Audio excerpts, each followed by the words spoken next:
रामचरितमानस में एक बहुत प्यारी सी पंक्ति है, जानेहु बिनु न होय प्रतीति, बिनु प्रतीति होय नहीं प्रीति। जब तक हम किसी को जानते नहीं हैं तो उसको मानते भी नहीं हैं, चाहे वो व्यक्ति हो, कोई विद्या हो, कोई परंपरा हो, कोई पर्व हो।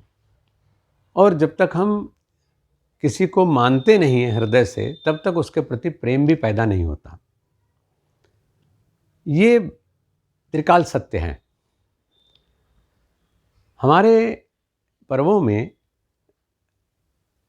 अच्छे से मनाते मनाते उनमें अधूरापन आना शुरू हो जाता है। धन्वंतरी जयंती, धन्वंतरी त्रयोदशी, आगे कालांतर में चलते चलते धनतेरस हो गई। सबने धन्वंतरी का पूरा नाम लेना बंद कर दिया और धनतेरस, धन्वंतरी को समर्पित त्रयोदशी के बजाय पैसे को समर्पित त्रयोदशी हो गई। हम लोग इस दिन बाज़ारों में चहल पहल करने लगे, खूब खरीदारी करने लगे और यहाँ तक हो गया कि कुछ न कुछ अगर नहीं खरीदा तो ये जैसे अधर्म हो जाएगा। लोगों ने कर्ज लेकर भी कुछ खरीदने में अपना धर्म समझना शुरू कर दिया। तो इससे पर्वों के प्रति अनास्था पैदा होती है। हमें पर्वों की गरिमा को बना करके रखना चाहिए। आज का जो पर्व है धन्वंतरी जयंती, वो सही मायने में डॉक्टर्स डे है, क्योंकि धन्वंतरी विश्व के पहले चिकित्सक हैं। और केवल चिकित्सक नहीं हैं, बल्कि वो चिकित्सक हैं जो अमृत कलश लेकर के देवासुर संग्राम में समुद्र मंथन के समय प्रकट हुए। 14 रत्नों में से एक हैं धन्वंतरी। तो आज जितने भी चिकित्सा विज्ञान से जुड़े हुए विशेषज्ञ हैं, वो किसी भी पैथी के क्यों ना हो, आखिरकार उन्होंने जो धन है मनुष्य का, पहला धन निरोगी काया, दूजा धन घर में हो माया, तीजा धन कुलवंती नारी और चौथा धन सुत आज्ञाकारी। तो पहला धन जो निरोगी काया है, उसको बनाए रखने में जो भी लोग योगदान दे रहे हैं तो वो श्रेणी में आते हैं। क्योंकि अज्ञानता की वजह से और या कहिए विदेशी आक्रमणों की वजह से भी हमारी जो विद्याएं हैं वो लुप्त हुई हैं और उनमें आयुर्वेद भी लुप्त होने के कगार पर आ गया था। और उसी का ये परिणाम हुआ कि लोगों ने बीमार होना तो बंद नहीं किया, बीमारी तो होती रही।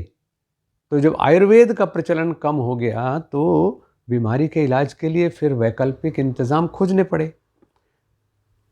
मॉडर्न सिस्टम ऑफ मेडिसिन ने अपना काम किया और वो कर रहा है। लेकिन अज्ञानता की पराकाष्ठा यहाँ तक पहुँची कि हमने, क्योंकि हम जिसको जानते हैं हम तो उसी को जानते हैं, उसी से प्रेम करने लगते हैं, पुरानी बात पता ही नहीं किसी को। तो इसलिए मॉडर्न सिस्टम ऑफ मेडिसिन को, जिसको हम एलोपैथी कहते हैं, उसको हमने सिस्टम ऑफ मेडिसिन के रूप में तो जाना।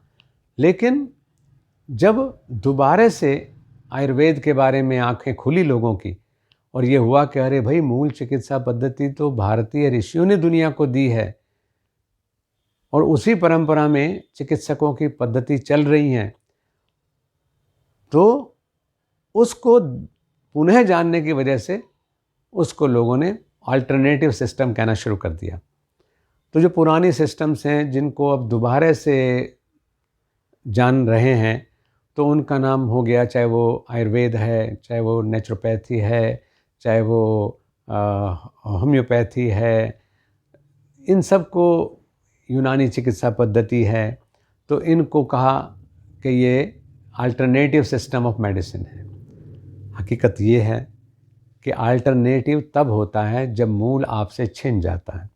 तो मूल छीनने के बाद जो सिस्टम सामने आया वो अल्टरनेटिव सिस्टम ऑफ मेडिसिन है और मूल को आपने जाना, ये आपके लिए गर्व की बात है। हाँ, ये जो अल्टरनेटिव सिस्टम्स डेवलप हुए हैं, जो आज विज्ञान के आधार पर होने के कारण नए से नए, जिसको कहना चाहिए कि शोध हो रहा है कि रोगों की गहराई तक पहुंचने का जो एक तरीका अपनाया है कि हम अपने परीक्षण कराएं, प्रॉपर कमियों को जानें, फिर ठीक से इलाज कराएं, ये सब चीज़ें वो हैं जो कि आयुर्वेद में साधना के माध्यम से गहराई तक ऋषियों ने पहुंच करके प्राप्त की हुई थी, लेकिन मानवता अपने अस्तित्व के लिए लड़ते हुए मॉडर्न सिस्टम ऑफ मेडिसिन्स के द्वारा उस परंपरा को जिंदा रखे हुए हैं। अभिनंदनीय हैं हमारे डॉक्टर्स, जिन्होंने चिकित्सा पद्धतियों का विकास करके, चिकित्सा वैज्ञानिक जिन्होंने नए से नई ईजाद करके मनुष्य के स्वास्थ्य को जो थ्रेट्स हैं उनको निर्मूल करने के लिए काम करने का साहस जुटाया हुआ है। और साथ ही वो अभिनंदनीय इसलिए भी हैं कि जो परंपरा मर गई थी उनको भले ही नए कलेवर के साथ उन्होंने ज़िंदा रखा हुआ है, लेकिन उनके माध्यम से मानवता स्वस्थ हो रही है। आज धन्वंतरि जयंती के अवसर पर चिकित्सा पद्धति से जुड़े हुए सभी लोग इसलिए अभिनंदनीय हैं क्योंकि वो धन्वंतरि की परंपरा के सजग प्रहरी हैं, और उन्हीं के माध्यम से ये स्थिति आई कि आज हम सभी पैथीज़ एक साथ मिलकर के मनुष्य के बेहतर स्वास्थ्य और बेहतर स्वास्थ्य स्तर, वैश्विक स्वास्थ्य स्तर के लिए चिंतन करते हैं। धन्वंतरि के अवतार के रूप में हम आज के दिन डॉक्टर्स का सम्मान करें, डॉक्टर्स के प्रति विश्वास करें, उनसे प्रेम करें।